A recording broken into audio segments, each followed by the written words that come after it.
당회장님의 영상 설교 요한계시록 강의 18번째 senior pastor प्रचार करेंगे प्रकाशित वाक्य के 18वें सत्र पर। मसीह में प्रिय भाई और बहनों, संसार भर में सारे सदस्य और जो इस सभा में शामिल हैं जीसीएन और इंटरनेट के द्वारा और जीसीएन व्यूअर्स, आज रात मैं थुआतीरा के कलीसिया के बारे में लगातार आपको बताऊंगा, जो कि 7 कलीसिया में चौथी कलीसिया है। थुआतीरा को उसके विश्वास, प्रेम, धीरज और सेवा के लिए उसकी प्रशंसा की गई, और क्योंकि उसके जो पहले के कार्य थे वो उसके जो बाद के कार्य थे वो पहले से बढ़कर थे, परंतु फिर भी प्रभु ने उन्हें डांट के वचन दिए। यह इस कारण हुआ कि उन्होंने उस स्त्री इजेबेल को, जो अपने आप को भविष्यवक्तिनी कहलाती थी, सह लिया और वे पाप से कलंकित हो गए। इजाबेल एक अन्य जाति स्त्री थी जो मूर्ति पूजा करती थी, और उन्होंने अहाब जो इजराइल का राजा था उसको भी भरमाया और उसके लोगों को भी मूर्ति पूजा में डाला, और वो भी, और यहाँ तक कि वह बहुत बुरे कार्यों से परमेश्वर के विरोध में खड़ी हो गई। और यह ठोस रूप से क्या था कि थुआतीरा की कलीसिया को फटकार लगाई गई थी। और जैसे कि 20 वचन कहता है, वह इजाबेल मेरे दासों को व्यभिचार करने और मूर्तों के आगे बलिदान खाने को सिखलाकर भरमाती है। यहाँ पर मूर्तों के आगे के बलिदान को खाना, इसका अर्थ है कि उन चीजों को खाना जो मूर्तों के आगे बलिदान किया हुआ भोजन है। यह वचन हालांकि अधिक व्यवहारिक रूप से विभिन्न बुरे कार्यों के खिलाफ चेतावनी के वचन है, जो मूर्तियों के लिए बलिदान की गई चीजों के खाने के साथ जुड़ा हुआ है। जब वे धार्मिक अनुष्ठान में, अन्य जाति के धार्मिक अनुष्ठान में शामिल होते हैं, वे मूर्ति पूजा में शामिल हो जाते हैं और उन्हीं के समान बन जाते हैं, और इससे भी बढ़कर वे मूर्ति पूजकों के कुकर्मों को करने लग जाते हैं। और यह और भी ज्यादा गंभीर समस्या, जैसे कि प्रेरितों के काम 15 अध्याय में लिखा हुआ है, हम उसमें पाते हैं कि जो प्रेरित थे और जो एल्डर्स थे, उन्होंने निर्देश दिए कि अन्य जातियों को जिन्होंने सुसमाचार का स्वीकारा था, उन्होंने उनसे कहा कि वे मूर्तों की अशुद्धता और व्यभिचार और गला घोटे के मांस से और लहू से परे रहें। उसका कारण यह भी था कि यदि बहुत करीबी से मूर्ति पूजकों के बलिदान के भोजन में वे शामिल हो जाए तो वे मूर्ति पूजा में शामिल हो सकते हैं और उससे जुड़े हुए तमाम पापों भी कर सकते हैं। जैसे कि पहला तीमुथियुस 4 अध्याय 4 वचन कहता है, क्योंकि परमेश्वर की सृजी हुई हर एक वस्तु अच्छी है और कोई वस्तु है स्वीकार करने के योग्य नहीं, पर यह है कि धन्यवाद के साथ खाई जाए। हम यह नहीं कर सकते कि जो मूर्ति के आगे जो भोजन चढ़ाया जाता है वह पाप है,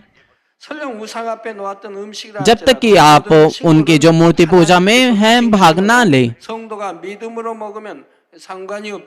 यहाँ तक कि वो जो खाना है वो मूर्ति के आगे रखा हुआ है, परंतु फिर भी जो खाना है वह परमेश्वर के द्वारा दिया जाता है। जब तक आप उससे विश्वास के साथ कहते हैं, यह उसमें कोई फिर मामला नहीं रखता। परंतु जैसे कि पहला कुरिन्थियों 8 अध्याय 7 वचन कहता है, परंतु सबको यह ज्ञान नहीं, परंतु कितने तो अब तक मूर्त को सब कुछ समझने के कारण मूर्तों के सामने बलि की हुई को वस्तु समझकर खाते हैं और उनका विवेक निर्बल होकर अशुद्ध होता है।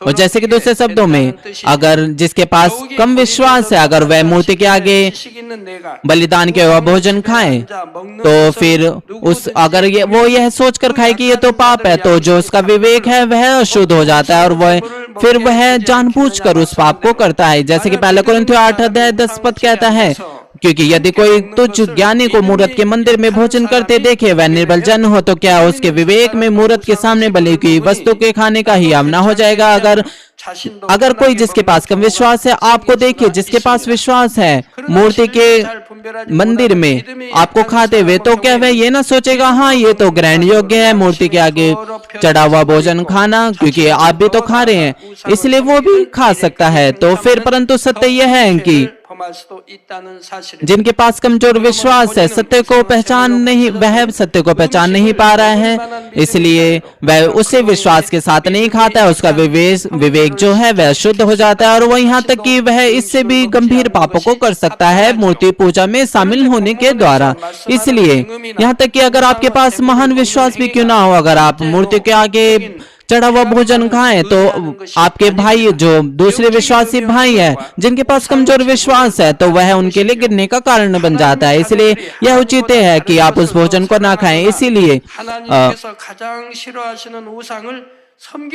इसलिए जो परमेश्वर सबसे ज्यादा जिससे घृणा करता है वो कार्य है कि मूर्ति पूजा करना और साथ ही आत्मिक व्यभिचार।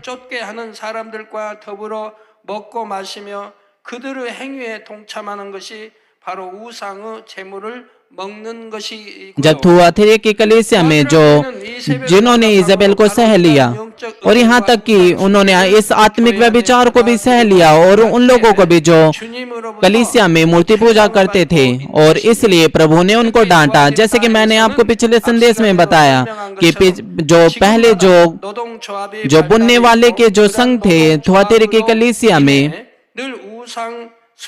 वो हमेशा लोगों को भरमाते थे, वो हमेशा प्रलोभन के शिकार हो जाते थे, मूर्ति पूजा के शिकार हो जाते थे, क्योंकि उन्हें संघ से जुड़े रहना था। इसलिए जो उनके साथी थे, उनके पार्टनर से, वो भी अपनी समृद्धि के लिए मूर्ति पूजा करते थे, अपने व्यवसाय के लिए। अगर उसमें शामिल नहीं होते थे तो उन्हें सताया जाता था, और इससे भी बढ़कर उन्हें संघ से निष्कासित किया जाता था और उनका जो जीवन है वो खतरे में आ जाता था। मान लीजिए कि आपको कोई कहे जो कहता है कि हाँ मैं मसीह में आपका भाई हूँ, और आपको कहे कि आप मूर्ति के सामने झुक जाएं। आप नहीं समझते कि परमेश्वर आपके मूर्ति के सामने झुकने को समझेगा। जबकि आपका जीवन खतरे में है, आप क्यों इस प्रकार से जिद्दी हैं? आप क्यों अपने पड़ोसियों से जो है शांति को भंग कर रहे हैं? क्या यह भेद्दा नहीं लग रहा? क्या यह परमेश्वर की महिमा में बाधा नहीं डालेगा? अगर आप एक नए विश्वासी हैं तो आप इस तरह की परीक्षा में पढ़ सकते हैं, प्रलोभन में पढ़ सकते हैं, और आप कंफ्यूज हो सकते हैं, और फिर अंत में आप कॉम्प्रोमाइज कर सकते हैं। अगर आपके पास इस तरह से कॉम्प्रोमाइज वाला हृदय है तो आप उन लोगों के प्रलोभन में पड़ सकते हैं अगर आप उसे अच्छे से सत्य में नहीं पहचान पाए।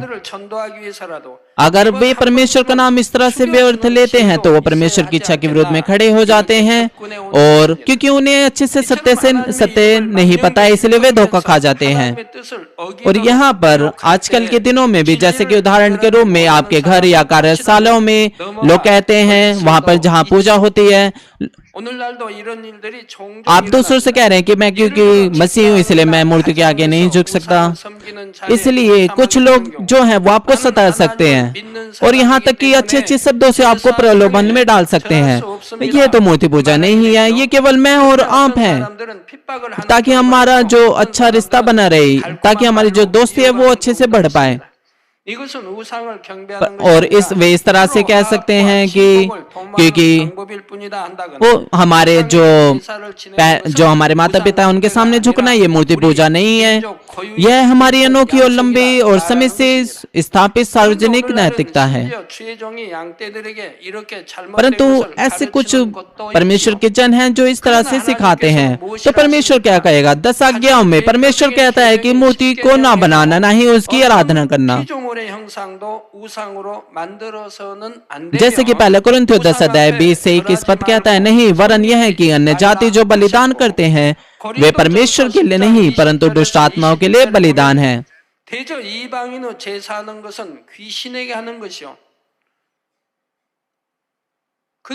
अगर कोई दुष्ट आत्मा नहीं होती तो कोई कारण नहीं होता यह करने का, परंतु वास्तव में वे दुष्ट आत्माओं को बलिदान चढ़ाते हैं। और मैं नहीं चाहता कि तुम दुष्ट आत्माओं के सहभागी हो। इसका अर्थ है कि अगर आप मूर्ति के सामने झुकते हैं तो आप दुष्ट आत्माओं के सहभागी बन जाते हैं। तुम प्रभु के कटोरे और दुष्ट आत्मा के कटोरे दोनों में से नहीं पी सकते। तुम प्रभु की मेज और दुष्ट आत्माओं की मेज दोनों के साझी नहीं हो सकते। क्योंकि दानी के लिए जो 3 दोस्त थे वो परमेश्वर की इच्छा को इस तरह से जानते थे, इसलिए यहाँ तक कि जलती भट्टी के डाले जाने के खतरे के सामना करते हुए भी उन्होंने कभी भी समझौता नहीं किया। वे ओ मैं तो परमेश्वर को मैं तो परमेश्वर में विश्वास करता हूँ, परंतु अब मेरा जीवन खतरे में। अगर मैं केवल एक बार मूर्ति के सामने झुक जाऊं तो परमेश्वर मुझे समझेगा। उन्होंने कभी भी इस प्रकार से नहीं सोचा। क्या परमेश्वर आपके बारे में सोचेगा इस प्रकार से? आप तो जलते हुए भट्टे में भी नहीं डाले जा रहे। आप कैसे परमेश्वर के वचन के निगाहकारी कर सकते हैं? आप कैसे आत्मिक व्यवचार में पढ़ सकते हैं और उन चीजों को खा सकते हैं जो मूर्ति के आगे बलिदान की गई है? अगर यह किसी भी परिस्थिति में इसे सहा नहीं जा सकता। परंतु आजकल के दिनों में कुछ चर्च मूर्ति पूजा करने वाले धर्मों के साथ आदान प्रदान करने के लिए प्रशंसनीय बहाने बनाते हैं। वे मूर्ति पूजा करने वालों के लिए आशीर्वाद के लिए भी प्रार्थना करते हैं। क्या परमेश्वर बाइबल के किसी विभाग में इस चीज की अनुमति देता है? परमेश्वर हमें चेतावनी देता है, वह कभी भी इसे नहीं सहेगा। और वे कहते हैं कि उनका यह कार्य उनके चौड़े मन के कारण है। वे कहते हैं कि यह देश के लाभ के लिए कर रहे हैं या फिर मनुष्य जाति के लाभ के लिए। ऐसा लगता है कि वे भलाई का कार्य कर रहे हैं, परंतु परमेश्वर ऐसे कलीसिया से प्रसन्न नहीं होता जो मूर्ति पूजकों के धर्म के कार्यों में पड़ती है। और न ही बाइबल में कभी भी इस चीज की स्वीकृति दी गई है, न ही अनुमति दी गई है। मूर्ति पूजकों के त्योहार पे उनको बधाई संदेश देना या फिर मूर्ति पूजक को कलीसिया में बुलाना, यह परमेश्वर का निरादर है जो पवित्र है। इसलिए कुछ लोग कहते हैं कि वे परमेश्वर में विश्वास करते हैं और परमेश्वर प्रभु को अपना उद्धारकर्ता स्वीकार करते हैं, परंतु वो फिर भी वो इन चीजों में आगे बढ़कर हिस्सा लेते हैं। इसलिए थुआतीरा की कलीसिया के लोगों के लिए प्रभु का इस प्रकार से संदेश है। मैं और भी ज्यादा अगले सत्र में आपको इस बारे में बताऊंगा। मसीह में प्रिय भाई और बहनों, इजाबेल जिसने विश्वासियों को भरमाया, वह अपने आप को भविष्यवक्तनी कहती थी। अगर आपको आपके सामने कोई आए और यह कहे आइए हम परमेश्वर के विरोध में खड़े हो जाएं और बुराई के कार्य करें, और अगर आपके पास कम विश्वास भी है तो आप बहुत ज्यादा अलर्ट हो जाएंगे और आप उससे दूरी बनाने की कोशिश करेंगे। परंतु अगर कोई कहे बाहरी रूप से ही परमेश्वर के वचन का अंगीकार करता है और वो कहता है कि मैं तो परमेश्वर से बातचीत करता हूँ, मैं तो भविष्यवक्ता हूँ, मैं तो परमेश्वर का जन हूँ, परंतु कुछ लोग ऐसे हैं जो सत्य को नहीं पहचान पाते, इसलिए वो अंत में धोखा खा जाते हैं। इसलिए अगर कोई सच में परमेश्वर का भविष्यवक्ता है तो तब परमेश्वर के उसके साथ होने के प्रमाण भी उसके साथ होंगे। न केवल वचन ही शब्द ही उसके साथ होंगे, परंतु उसके साथ प्रमाण भी होने चाहिए। प्रकट रूप से उसके साथ प्रमाण होने चाहिए। केवल उसे शब्दों पे ही खत्म नहीं होना चाहिए, परंतु अपने शब्दों को बाहरी रूप से प्रकट रूप में उसे कार्यों में दिखाना चाहिए और उसे ज्योति में रहना चाहिए। उसके पास पवित्र आत्मा के फलों के होना चाहिए। उसके पास जैसे कि भलाई, प्रेम, बलिदान, दीनता, और इससे भी बढ़कर उसके पास सामर्थ्य और अधिकार होनी चाहिए जो कि परमेश्वर जिससे गारंटी देता है।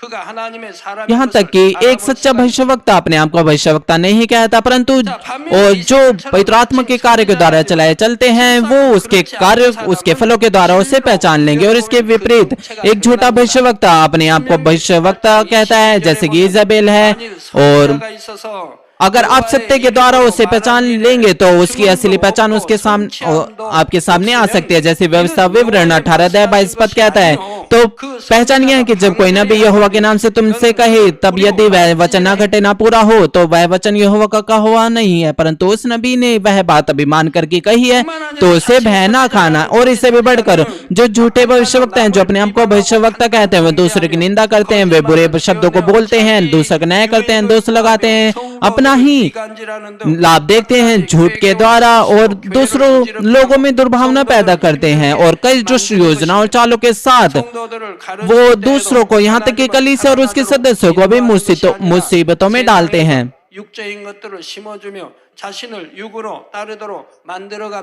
वह दूसरों को नहीं सिखाते कि परमेश्वर से प्रेम करो, बल्कि वह संसार से प्रेम करना सिखाता है। वह संसार और सांसारिक चीजों को पीछे चलने को सिखाता है। इसलिए कलीसिया को इस ऐसे व्यक्ति को, जैसे इजाबेल जैसे व्यक्ति को नहीं सहना चाहिए, और ना ही उन्हें झूठे भविष्यवक्ता जो पापों में पड़े हुए हैं उनको उनसे भरमाया जाना चाहिए। और बेशक जो परमेश्वर का जन है उसे जो वह भीड़ जो पापों को करती है या फिर वह नरकारी करती है उसे उसकी प्रेम के साथ उसकी अगुवाई करनी चाहिए, उसे सहना चाहिए जो इस तरह की मुश्किलों को लाता है। परंतु आपको यह भी जानना चाहिए कि इस तरह की जो शैतान का गढ़ है उसे सहना प्रेम नहीं है, और ना ही यह तो प्रेम है, ना ही इजाबेल जैसे व्यक्ति को सहना भी ना ही यह प्रेम है। 계속 물들어가서 사마길로 어딜 갈 수밖에 없지 않습니까? 그건 사랑이 아니라 이 말입니다. 그런 걸 용납하는 것을 사랑이라고 하지 않는 मैंने आपको पहले ही बता दिया बहुत बार कि आपको क्या करना है। अगर एक ऐसा व्यक्ति है जो इजेबेल की तरह है जो कलीसिया को मुश्किलों में डालता है, जैसे कि प्रभु कहता है मत्ती 18:15 से 17 पद, यदि तेरा भाई तेरा अपराध करे तो जा अकेले में बातचीत करके उसे समझा। इसका अर्थ है कि आपको केवल उसी व्यक्ति से बात करनी है, आपको दूसरों को नहीं बताना है। यदि वह तेरी सुने तो तूने अपने भाई को पा लिया है, और यदि वह ना सुने तो और एक दो जन को अपने साथ ले जा, एक दो जन जो सुन सके, कि हर बात को 2 या 3 गवाहों के मुंह से ठहराए जाए। यदि वह उनके भी ना माने तो कलीसिया से कह दे, परंतु यदि वह कलीसिया के भी ना माने तो तू उसे अन्य जाति और महसूल लेने वालों के समान जान।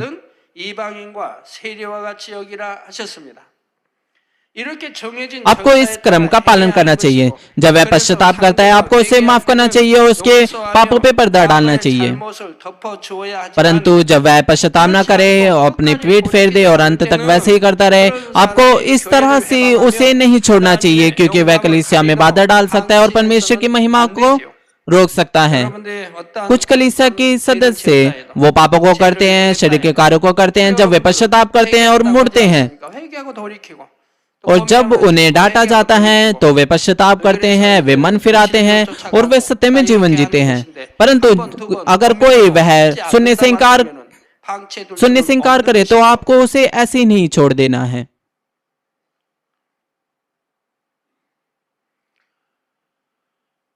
उसी समय आपको प्रभु के हृदय के साथ करना है, जो कुचले हुए सरकंडे को ना तोड़ेगा और धुआं देती को नहीं बुझाता। जैसे कि प्रभु हमारे प्रभु 21 पद में कहते हैं, मैंने उसे उसको मन फिराने के लिए अवसर दिया, परंतु वह अब अपने व्यभिचार से मन फिराना नहीं चाहती।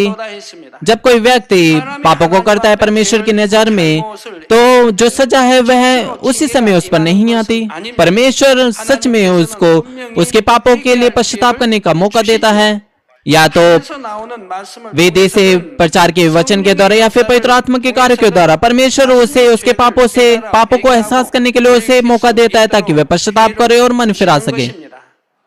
तो भी यहाँ तक कि उन्हें पापों को एहसास करने के लिए उन्हें मौका दिया, परंतु उनका हृदय अभी भी वैसा ही है, वे मुड़ते नहीं है।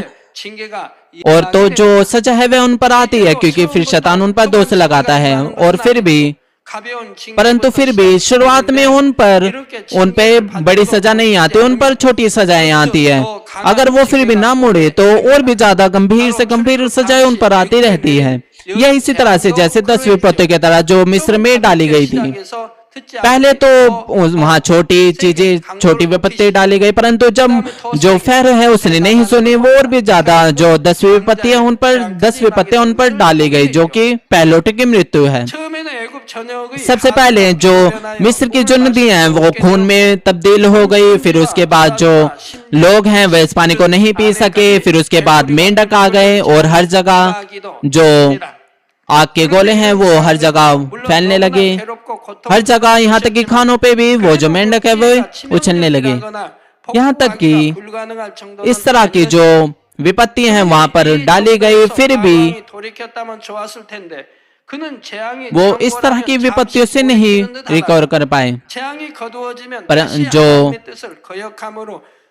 इससे यह बढ़िया होता है कि जो फ़ारो है वह मुड़ जाता, वह मन फिरा लेता, परंतु उसने अपना मन नहीं फिराया, वह लगातार अनेक कार्य करता रहा। और इसलिए जो और भी ज्यादा खतरनाक जो विपत्ति हैं वह मिस्र में आती रही, और भी ज्यादा जो आर्थिक समस्याएं उन पर आती रही, बहुत ज्यादा जो महामारी, ओले, आग और टिड्डियों की जो विपत्ति है उन पर डाली गई। और अगर आपको लास्ट तेज कैंसर है, अगर आपको वो लगा हुआ है तो आपको परमेश्वर चेतावनी दे रहा है कि आप अपने पापों से मन फिराएं। यहाँ तक कि फिर भी आप उसे नकार देते हैं। इसलिए जो फैरो है वह नहीं मुड़ा और फिर आखिर में उसके जो पुत्र है, जो पहला पुत्र था फैरो का, वह मारा गया उस पैलोटू की मृत्यु में। यहाँ तक कि उसके सेनापति के, उसके दासों के और उसके जानवरों के बच्चे भी मारे गए।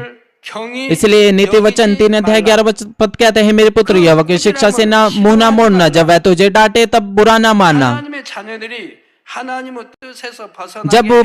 जब परमेश्वर के संतान परमेश्वर की इच्छा के विरुद्ध चलती है तो पवित्र आत्मा उनमें कराहता है, वे शांति को खो देते हैं अपने हृदय में, उन्हें बोझ महसूस होता है अपने हृदय में। इसलिए जब आप अपने हृदय में बोझ महसूस करें या दुख महसूस करें तो उसी समय आपको पछताना है, आपको पश्चाताप करना है। और अगर आप उस समय ना पछताएं तो और भी ज्यादा बदतर और बदतर जो चीजें हैं वो होती जाएंगी। और फिर उसके बाद आपका जो विवेक है वह गर्म लोहे से दाग दिया जाता है।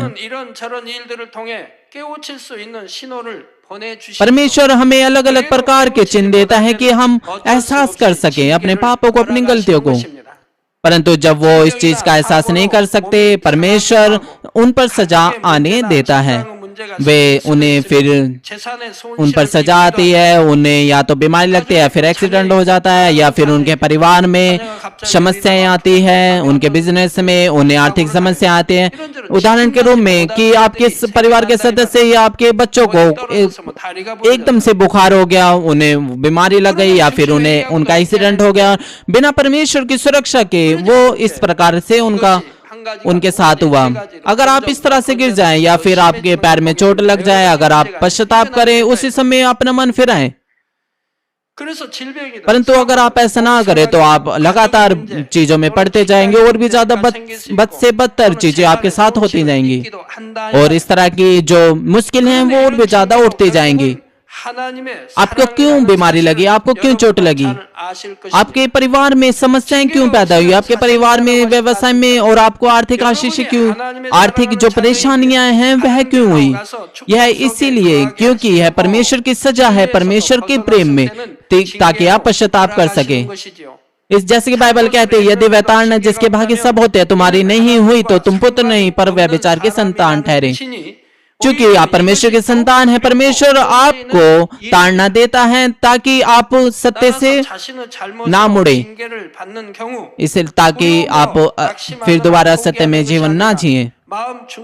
इसलिए अगर आप पर सजा आती है तो आपके पापों के कारण, तो आपको निराश नहीं होना, नहीं छोड़ना है, परंतु आपको धन्यवादी हृदय के साथ पीछे मुड़ना है, आपको मन फिराना है जल्द से जल्द। इसलिए जो प्रेम का परमेश्वर, अनुग्रह का परमेश्वर, वो आपको क्षमा करेगा और जो आपको विपत्तियों से बचाएगा और आपको अपनी सुरक्षा और शांति में जीने देगा। परंतु फिर अगर आप मन ना फिराएं, अगर आप वही काटेंगे जो आपने बोया है इस पृथ्वी पर और फिर अंत में आपको अनंत मृत्यु का सामना करना पड़ेगा। अब हमारे प्रभु कहते हैं 22 वचन में, देख मैं उसे खाट पर डालता हूँ जो उसके साथ व्यभिचार करते हैं, यदि वे भी उसके से कामों से मन न फिराएंगे तो मैं उन्हें बड़े क्लेश में डालूंगा।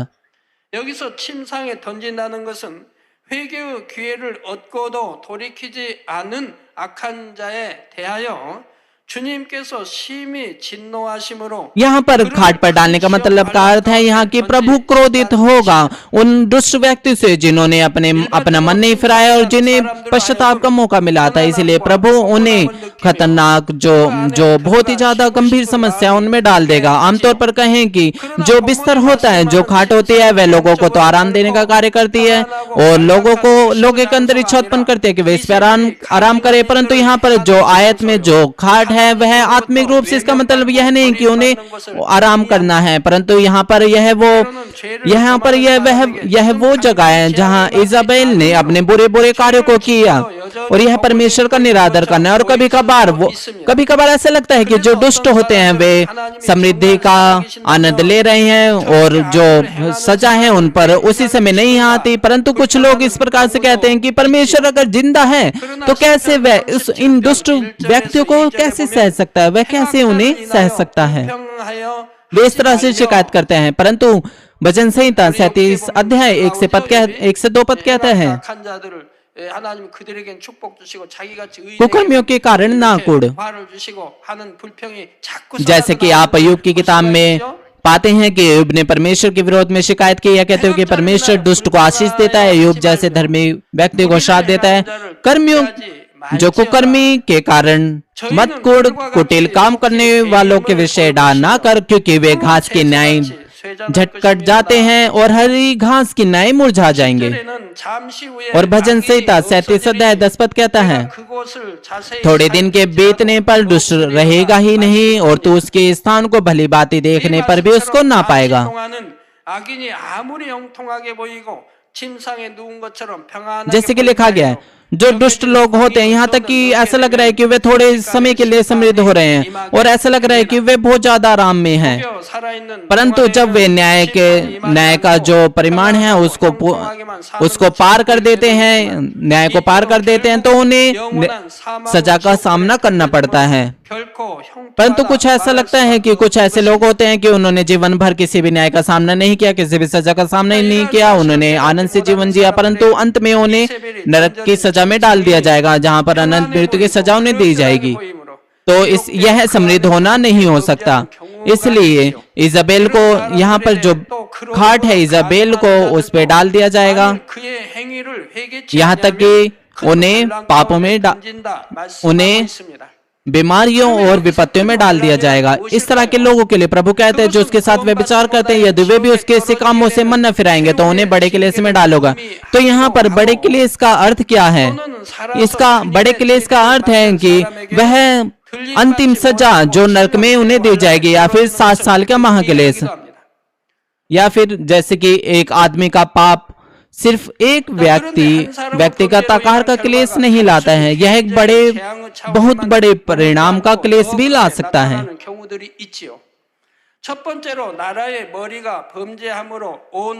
सबसे पहले, जैसे कि अगर एक देश का जो मुखिया होता है, अगर वह पाप करे तो पूरे देश पर उसकी सजा आती है। और दूसरा जो मामला है वो इस प्रकार से, अगर परमेश्वर का जो जन है तो कलीसिया में फिर सजा आती है, अगर क्योंकि वह परमेश्वर की नजर में ठीक नहीं है। और तीसरी जो है परिवार में सजा आती है, क्योंकि या तो परिवार के कारण या फिर एक व्यक्ति के कारण, क्योंकि उन्होंने पाप किया। और यहाँ पर जो इजाबेल है वह तीनों मामले में उसे लागू किया जा सकता है। इजाबेल जो कि देश की माँ थी, उसने अपने पति को भी पाप करवाया, उसे भरमाया, उसके सब ऑर्डिनेट्स को भी, उसके लोगों से भी पाप करवाया और उन्हें मूर्ति पूजा में डाल दिया। इसलिए जो पूरा देश है उन्हें इस तरह की विपत्ति का सामना करना पड़ा, उन्हें 3.5 साल तक वहां पर सूखा रहा। और इजाबेल को भी बहुत ही ज्यादा गंभीर मृत्यु का सामना करना पड़ा। क्या आप सोच सकते हैं कि 3.5 साल तक लोग कैसे जी पाए होंगे? यहाँ तक कि उन्हें भूखमरी के कारण बहुत ज्यादा कठिनाई से मरना पड़ा होगा। यहाँ तक कि वो जो जानवर हैं वो भी मर गए। और यहाँ तक कि कोरिया के इतिहास में भी हम ऐसे चीजों को देख सकते हैं कि जब देश ने पापों को किया तो बहुत ही ज्यादा कठिन चीजें इस देश पर आ पाई।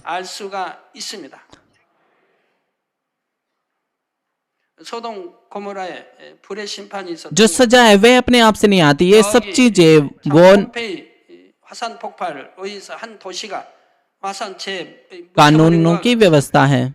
जैसे कि सदोम और गमोरा, उन्हें आग के द्वारा उनका न्याय किया गया, या फिर पोम्पे, उनको भी उसका भी आग के द्वारा न्याय किया गया।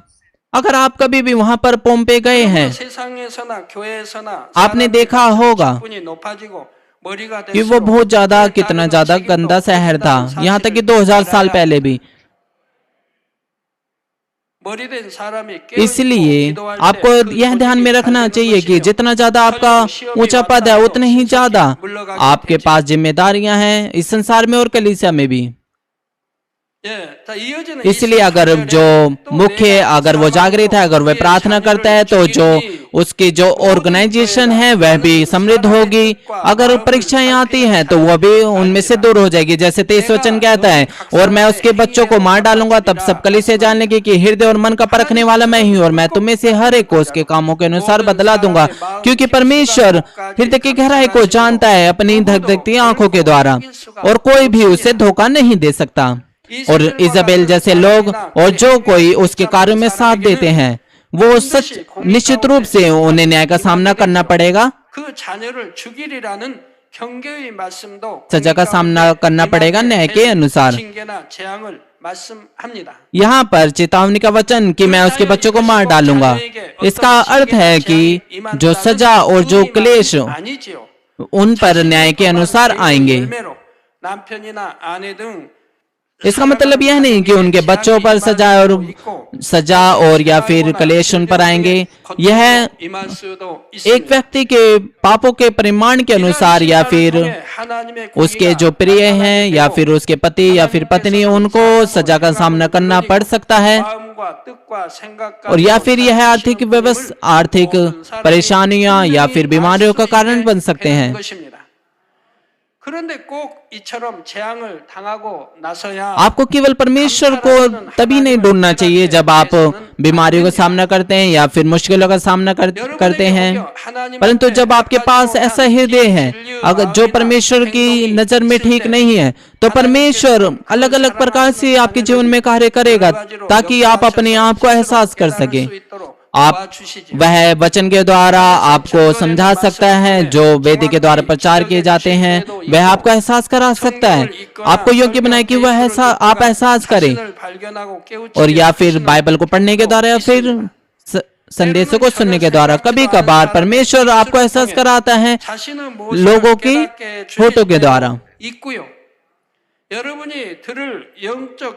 और जब आप अपने आत्मिक कानों को खोलेंगे कि उनकी सुने, तो आप परमेश्वर की हृदय की गहराई और मन को भी जान सकते हैं।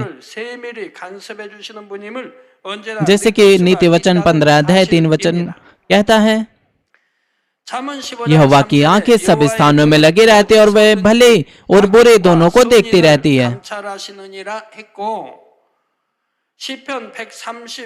और भजन संहिता 139 अध्याय 3 पद कहता है, मेरे चलने और लेटने की तू भली बाती छानबीन करता है और मेरी पूरी चाल चलन का भेद जानता है।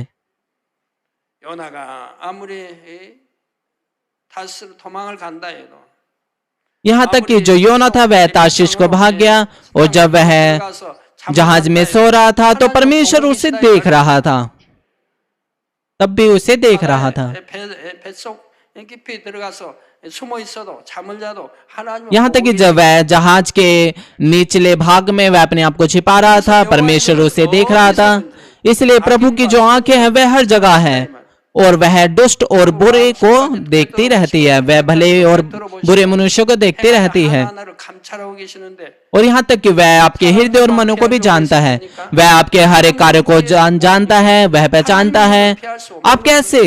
आप कैसे उसकी आंखों से बच सकते हैं? आप तो हो सकता है कि आप मनुष्य की आंखों से बच जाएं, परंतु परमेश्वर है, परमेश्वर की आंखों से बचा नहीं जा सकता। वह परमेश्वर है, वह मनुष्य नहीं। वह न्याय करता है, वह न्यायी है। उसके पास जीवन और मृत्यु का अधिकार है, वह सब चीजों को देखता है, यहाँ तक कि वह अभी भी हमें देख रहा है। अगर आप मनुष्य की आंखों से बचकर पापों को करें, तो क्या यह आपके पास फिर विश्वास है? अगर आपके पास विश्वास है तो आप ऐसा कर ही नहीं सकते। इसलिए मैं आशा करता हूं कि आप ज्योति में चलेंगे और आपके पास कॉन्फिडेंट हो कि आप परमेश्वर के सामने खड़े रह सके। इसलिए अगले सत्र में मैं आपको बताऊंगा। इसलिए मसीह में प्रिय भाई और बहनों, इसलिए चाहे कुछ भी ना हो, चाहे 겉으로 보이는 행위만을 가지고 판결하게 하지요. इसलिए कुछ लोग ऐसे होते हैं कि 그래서 얼마나 억울하게 वह झूठे रूप से लोगों को 많습니까? मिसलीड कर सकते हैं, उनकी गलत अगुवाई कर सकते हैं। 16장 2절에 사람의 행위가 इसलिए जैसे कि नीति वचन 16 अध्याय 2 वचन कहता है, मनुष्य का सारा चाल चलन अपनी दृष्टि में पवित्र ठहरता है, परंतु यहोवा मन को तोलता है। 전지전능하신 하나님께서는 मो든 यह सर्वशक्तिमान परमेश्वर है, ना केवल लोगों के कार्य और वचनों को देखता है, परंतु वो उनके हृदय और मनों को भी जांचता है। 그리고 각 사람에 대해 감찰하신 내용을 천사들로 하여금 낱낱이 और उसके पास हर एक जो चीजें हैं जो स्वर्गदूत के द्वारा जांची जाती है, इसलिए अंत के दिनों में वह हर एक के कार्यों को प्रकट करेगा और उनके कार्यों के अनुसार उनको बदला देगा, चाहे वे बुरे हो या भले हो। आप परमेश्वर से छुप नहीं सकते। यहाँ तक कि आपकी चढ़ी हुई आंखें जो घमंड और बुराई से भरी हुई है, दुर्भावना से भरी हुई है, वह भी उसको देख सकता है। यहाँ तक कि एक कार्य अच्छा दिखाई दे रहा है परंतु वास्तव में वो बुरा होता है, तो इसलिए अंत के दिनों में, न्याय के दिन में वह भी प्रकट होगा। क्या आप इस पे विश्वास करते हैं? अगर आप करते हैं तो आपकी वचन और आपके कार्य किस प्रकार से होने चाहिए, आपका हृदय मन किस प्रकार से होना चाहिए। स्वर्ग में जो स्वर्गदूत किताब में लिख रहे हैं वह आपके हर एक कार्य को लिखता है। इसलिए पहला पत्रस 3 अध्याय 10 से 12 पद कहता है, क्योंकि जो कोई जीवन की इच्छा रखता है, अच्छे दिन को देखना चाहता है, अवश्य ही वह अपनी जीभ को बुराई से दूर रखे। जो कोई जीवन की इच्छा रखता है, उससे प्रेम करता है, अच्छे दिन देखना चाहता है। क्या आप अच्छे दिन देखना चाहते हैं? आप अनंत जीवन की इच्छा रखते हैं, आप अच्छे दिन देखना चाहते हैं, अच्छे दिन देखना चाहते हैं, इसलिए आपको अपने जीभ को बुराई से दूर रखना है। आपको अपनी जीभ को बुराई से दूर रखना है। कोई मेरे पास प्रार्थना ग्रहण करने आया, वह दूसरे कलीसिया में जाता था, वहां पर उसके पास एक शीर्षक था, वह बहुत ज्यादा मसीह, वो पहले बहुत साल पहले मसीह था, परंतु उसे कैंसर हुआ, वह उसके दूसरे भाग में फैल गया। वह कहने लगा, सीनियर पास्टर, मैंने सोचा कि यह कलीसिया जो मानवीन चर्च है वह एक पाखंडी कलीसिया है, क्योंकि मैंने इस तरह से लोगों के द्वारा सुना था, परंतु और वह यह भी कह रहा था कि मैं सोचता हूं कि मैंने एक अच्छा मसीह जीवन जिया था, परंतु मुझे कैंसर हुआ, इसलिए मैं आपकी प्रार्थना को ग्रहण करने आया हूं। उसने इस तरह, क्योंकि मैंने सुना है कि आपके पास परमेश्वर की सामर्थ्य है, इसलिए मैंने उससे पूछा कि आपने सच में अच्छा मसीह जीवन जिया है, क्या आप वचन के अनुसार जिए हैं? परमेश्वर कहता है, परमेश्वर हमसे कहता है वह न्यायी है, और वह, परंतु उसने न्याय किया, उसने दोष लगाया, वह खुद न्याय बन बैठा, उसने कलीसिया को दोष लगाया था। वह कैसे अपने आप को सोच सकता है कि उसने अच्छा मसीह जीवन जिया? यह कैसे ठीक हो सकता है? यह कैसे भला हो सकता है? एक भला जो मनुष्य है वह कभी भी ऐसा नहीं कर सकता, वह कभी भी दोष या न्याय या निंदा नहीं करेगा। जो कोई जीवन की इच्छा रखता है वह अपनी जीभ को बुराई से दूर रखे। आप कोई भी बुरे शब्दों को नहीं बोलेंगे या फिर दूसरों को असत्य की बातों को नहीं बताएंगे। वह अपनी जीभ को बुराई से, अपने होठों को छल की बात से करने से रोके रहे। वह बुराई का साथ छोड़े, भलाई ही करे, वह मेल मिलाप को ढूंढे और उसके यत्न में रहे। यह हमें कहता है कि हमें बुराई से दूर रहना है, हमें भलाई को करना है, हमें शांति को साधना है, हमें उसका पीछा करना है, हमें यहाँ तक कि शांति को भंग करना भी बुराई है। इसलिए यह कहते हैं कि हमें शांति को ढूंढना है, उसका पीछा करना है। जैसे कि क्योंकि प्रभु की आंखें धर्मियों पर लगी रहती हैं, उसकी आंखें धर्मियों पर लगी रहती है जो शांति की खोज करते हैं, जो और अपनी जीभ को बुराई से, अपनी होठों को छल की बात की को करने से रोके रखते हैं। उसकी आंखें भली और धर्मी लोगों की ओर रहती है और उसके कान उनकी विनती की ओर लगे रहते हैं, परंतु प्रभु बुराई करने वालों के वो मुख रहता है। परमेश्वर भली प्रार्थनाओं की ओर अपना कान लगाता है, धर्मी लोगों की ओर अपना कान लगाता है, वह उनकी प्रार्थनाओं की ओर अपना कान लगाता है, वह इस तरह के लोगों की ओर अपना कान लगाता है। परंतु जब आप बीमार होते हैं या फिर आप गरीब हैं, आप कठिनाइयों का सामना करते हैं, अगर आप बुराई से दूर रहे हैं, अगर आप धर्मी बने, अगर आप भलाई का कार्य करें, आप ज्योति में चले, प्रार्थना करें, परमेश्वर आपकी प्रार्थना को सुनेगा। परंतु अगर वह ना सुने, अगर आप इस प्रकार से कार्य को ना करें, भलाई में जीवन ना जिए, ज्योति में जीवन ना जिए, तो आप परमेश्वर आपकी प्रार्थनाओं को नहीं सुनेगा। परमेश्वर कैसे आपकी प्रार्थनाओं को सुन सकते हैं अगर आप पापों में जीवन जिए? इसलिए मैं प्रार्थना करता हूं कि आप उसकी आशीष को प्राप्त करें, क्योंकि प्रभु की आंखें धर्मियों पर लगी रहती है, उसके कान उनके विनती की ओर लगे रहते हैं, परंतु प्रभु बुराई करने वालों के विमुख रहता है। इसलिए मैं आशा करता हूं कि आप ज्योति की संतान बने, जो पिता परमेश्वर को के सदृश बने, यहाँ तक कि छोटे छोटे कार्यों और शब्दों में भी। क्या आप परमेश्वर में विश्वास करते हैं? क्या आप यीशु उद्धारकर्ता में विश्वास करते हैं? क्या आप स्वर्ग और नरक में विश्वास करते हैं? क्या आप न्याय में विश्वास करते हैं? अगर हाँ, तो आपको निश्चय ही ज्योति में जीवन जीना चाहिए, आपको निश्चय ही वचन में जीवन जीना चाहिए, आपको एक भला जीवन जीना चाहिए। जैसे कि बाइबल हमें बताती है, आपको हर प्रकार की बुराई से दूर रहना है। आपके अंदर दीनता होनी चाहिए, आपको शांति का पीछा करना चाहिए हर किसी के साथ। आपके पास आत्मा की लालसा होनी चाहिए और तेजी से आपको परमेश्वर पिता की छवि को पुनः प्राप्त करना चाहिए। और यही मनुष्य जाति की खेती है, और यही है, इसी कारण से पिता परमेश्वर ने मनुष्य को बनाया। इसलिए इस समय से जब तक हमारे प्रभु ना आ जाए, आप अपने कार्यों, अपने वचनों पर, अपने मन को, अपने हृदय को भलाई में बदल दे, जैसे कि जो स्वर्गदूत जब वो अपनी किताबों में लिखते हैं। इसलिए मैं आशा करता हूं कि परमेश्वर आपको आपके कार्य के अनुसार आशीष दे, वह आपको आशीष दे, प्रतिफल दे, यहाँ इस पृथ्वी पे और स्वर्ग में भी। मैं यीशु मसीह के नाम से प्रार्थना करता हूँ, आमीन। 생각하시며 다 함께 기도하시겠습니다. 할렐루야 주님, 은혜 आइए हम संदेश पर विचार करते हुए हम प्रार्थना करेंगे। 생명이 되게 도와주시기 원합니다. 죄를 깨달을 수 있는 은혜를 주시고, 죄를 깨달았으면 나중에 용서받겠다 하며 자신의 유익을 따라 살고 미루다 버림받고 구원의 기회를 놓치는 것이 아니라 즉시 죄를 버리고 회개하고 돌이킬 수 있는 은혜 주시기 원합니다. 하나님의 뜻이 어디 있는가 알아 하나님의 뜻대로 살아가는 지혜롭고 슬기로운 자녀들이 될 수 있도록 축복해 주시기 원합니다.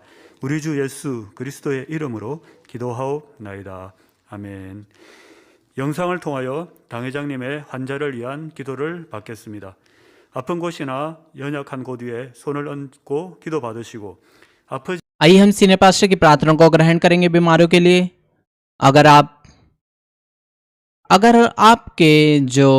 बीमार हैं तो अपने हाथ बीमार अंगों पर रखिए। अगर आप अपने हृदय की इच्छा को प्राप्त करना चाहते हैं तो अपने हृदय पर हाथ रखिए। हालेलुया। सर्वशक्तिमान प्रेमी पिता परमेश्वर, कृपया यहाँ पर उपस्थित सभी भाई और बहनों पर अपना हाथ रखिए। कृपया शाखा कलीसिया और अपनी स्थानीय कलीसिया और सभी जिसन श्रोताओं पर जो पूरे संसार भर में सैटेलाइट केबल इंटरनेट पर देख रहे हैं, उन पर अपना हाथ रखिए। उनके हृदय में विश्वास को बोइए, नकारात्मक विचार शक की सेना को निकाल दीजिए। सभी तरह के दुख क्लेश उन्हें छोड़ के चले जाएं। पवित्र आत्मा की आज्ञा द्वारा सिर से लेकर पैर तक कोशिकाओं को तंत्रिकाओं सभी अंदरूनी अंगों आंतों सहित उनके बीमार भावात्मक अंगों को जला दीजिए। सृष्टि की ज्योति उन पर आ जाए। मैं यीशु मसीह के नाम से आगे देता हूँ। शत्रु दुष्ट शैतान सब जीवाणु विषाणु दुर्बलताएं दूर हो जाए। ज्योति उन पर चमके। उनके असाध्य दीर्घकालीन रोग पवित्र आत्मा की आज्ञा द्वारा झुलसा दीजिए। सभी प्रकार की महामारियों फैलने वाले रोग जैसे मलेरिया जला दीजिए। सभी संक्रामक रोग जैसे जुकाम बुखार उनसे दूर हो। पिताओं ने हर प्रकार के जीवाणु विषाणु बैक्टीरिया से सुरक्षा दीजिए।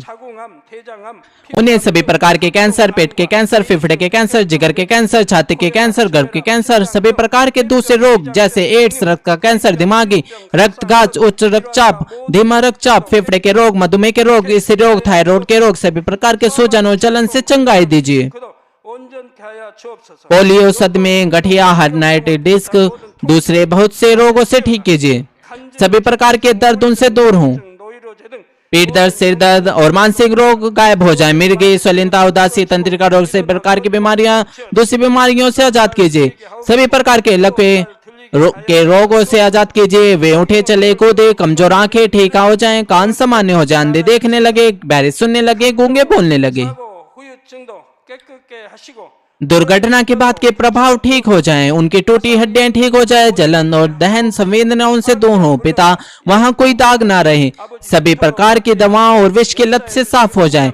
पिता मृतक कोशिकाओं, उत्तकों, तंत्रिकाओं को फिर से चला दीजिए 중독도 깨끗함을 입을지어다. और मृतकों को जिला दीजिए। गर्भधारण की आशीष दीजिए। मृतक 잉태의 축복도 주시기를 원합니다. पिता कृपया उन्हें गर्भधारण की आशीष दीजिए। मैं यीशु मसीह के नाम से आगे देता हूँ। शत्रु, दुष्ट, शैतान, हवा में मौजूद शासक, बुराई की सेना, उनके दास दूर होने पाए। दुष्ट आत्माएं, अशुद्ध आत्माएं, धोखे की आत्माएं, कपट की आत्माएं, अलग करने वाली आत्माएं, सारी अंधकार की सेना उनसे दूर हो।